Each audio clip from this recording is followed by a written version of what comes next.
Shalom, selamat malam Bapak Ibu Saudara yang dikasihi Tuhan Yesus Kristus. Selamat kita berjumpa kembali dalam renungan pada malam hari ini.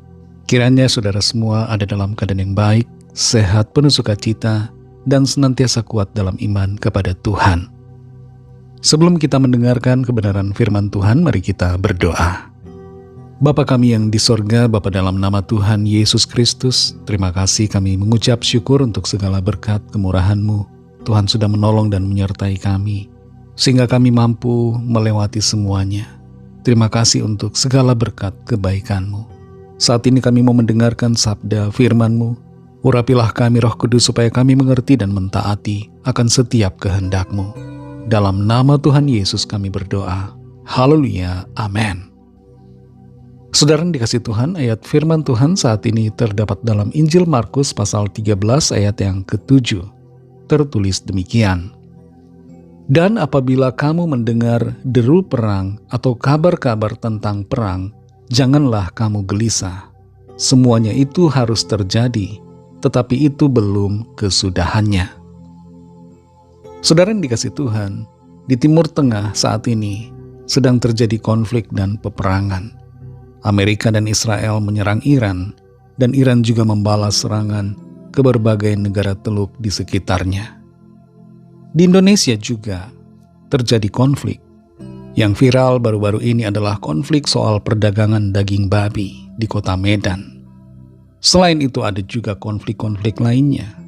Konflik di jalanan antara pengendara, ada konflik antar tetangga, konflik penutupan rumah ibadah, dan berbagai konflik lainnya.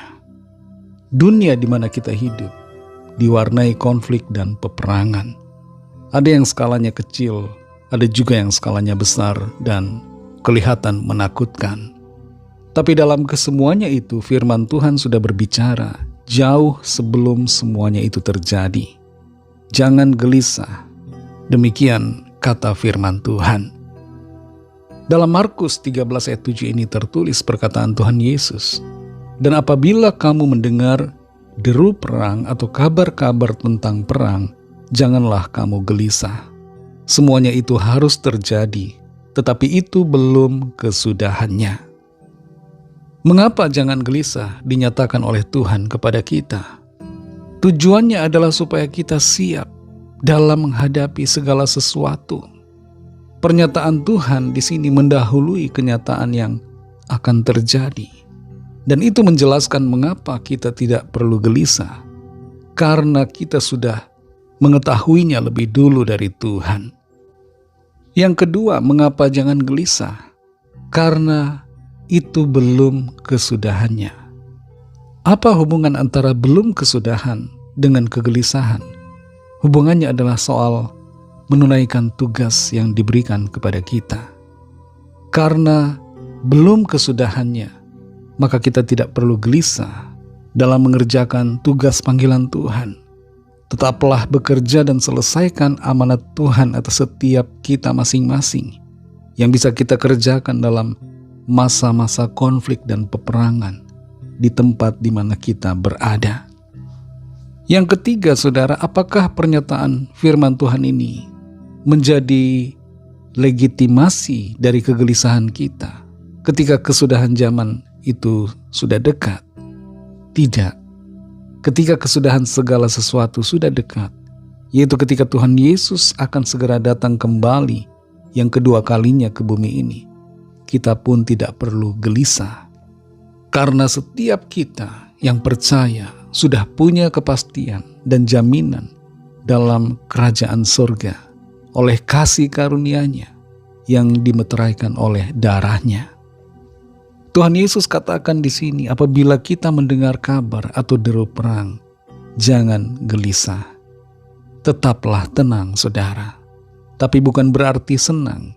Kita perlu berdoa agar ada perdamaian, dan khususnya agar lawatan Tuhan terjadi atas semua orang, sehingga keselamatan yang dari Tuhan menjadi bagian yang dialami oleh semuanya. Perang dan konflik memang harus terjadi. Demikian firman Tuhan sampaikan. Karena itu saudara, jangan kita kaget Jangan sampai kita seperti orang yang tidak percaya. Semuanya itu harus terjadi. Kata harus di sini berarti bahwa bagaimanapun juga perang itu pasti dan akan terjadi. Namun sekali lagi, itu semua belum kesudahan. Masih ada hal-hal lain yang menjadi tanda kesudahan yang perlu kita perhatikan. Saudara yang dikasihi Tuhan, apa yang perlu kita lakukan selain jangan gelisah? Tidak lain adalah bersiap diri untuk menyambut kedatangan Tuhan. Dengan cara hidup selalu menuruti firman-Nya, menjadi kudus sesuai kehendak-Nya, dan setia melakukan panggilan Tuhan. Mari kita berdoa. Terima kasih Tuhan Yesus, kami bersyukur untuk firman-Mu yang sudah kami dengar saat ini, yang memberikan kami pengertian di tengah situasi konflik dunia saat ini, peperangan yang terjadi di mana-mana. Firman-Mu bagi kami adalah agar kami tidak gelisah. Terima kasih untuk firman-Mu yang memberikan kami ketenangan di dalam situasi dunia yang seringkali memunculkan ketidaktenangan. Kami tidak mau gelisah, kami tidak mau menjadi takut, karena di dalam Tuhan kami punya kepastian keselamatan. Ada anugerah yang Tuhan berikan bagi kami. Ada jaminan oleh kuasa darah-Mu yang Tuhan sediakan bagi kami yang percaya. Terima kasih Tuhan, berikan kami ketenangan dalam hati kami di tengah apapun situasi yang ada di sekitar kami. Dan mampukan kami Tuhan untuk terus bekerja melayani Tuhan, melakukan tugas panggilan-Mu di hidup kami. Tidak berhenti melayani, tapi terus semakin giat menjelang hari Tuhan yang mendekat. Berkati kami Tuhan di sepanjang malam hari ini, dalam istirahat kami. Berikanlah kami tidur yang nyenyak, dan bangunkan kembali besok pagi dengan kekuatan yang baru. Lawatlah setiap kami Tuhan, yang sakit dan yang sedang dalam pergumulan, sehingga kesembuhan terjadi, ada kelepasan, ada pemulihan, ada pertolongan Tuhan yang ajaib yang Tuhan nyatakan. Kami percaya kami semua ditolong Tuhan. Kami mengalami mujizat yang ajaib dari Tuhan. Berkatilah bangsa kami Indonesia dan juga semua bangsa di dunia ini.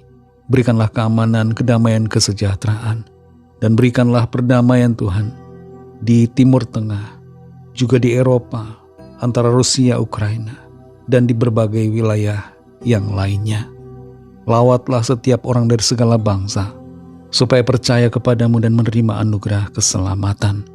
Jadikan kami saksi-saksi-Mu Tuhan, dimanapun kami Tuhan tempatkan. Ampunilah kami akan dosa kesalahan kami, seperti kami juga mengampuni orang yang bersalah kepada kami, dan pimpin kami jadi sempurna seturut dengan kehendak-Mu. Dalam nama Tuhan Yesus Kristus kami sudah berdoa dan mengucap syukur. Haleluya. Terimalah berkat Tuhan. Tuhan memberkati engkau dan melindungi engkau. Tuhan menyinari engkau dengan wajah-Nya dan memberikan kasih karunia. Tuhan menghadapkan wajah-Nya kepadamu dan memberikan damai sejahtera. Berkat dan anugerah Allah Bapa, kasih karunia dari Tuhan Yesus Kristus, dalam persekutuan dengan Roh Kudus, menyertai saudara semua, sekarang ini dan sampai Maranatha Tuhan Yesus datang kembali, dan bahkan sampai selama-lamanya. Dalam berkat nama Tuhan Yesus Kristus, haleluya, amin. Puji Tuhan, saudara yang dikasihi Tuhan, Tuhan Yesus memberkati saudara semua. Selamat malam, selamat beristirahat, dan sampai jumpa dalam renungan yang berikutnya. Haleluya.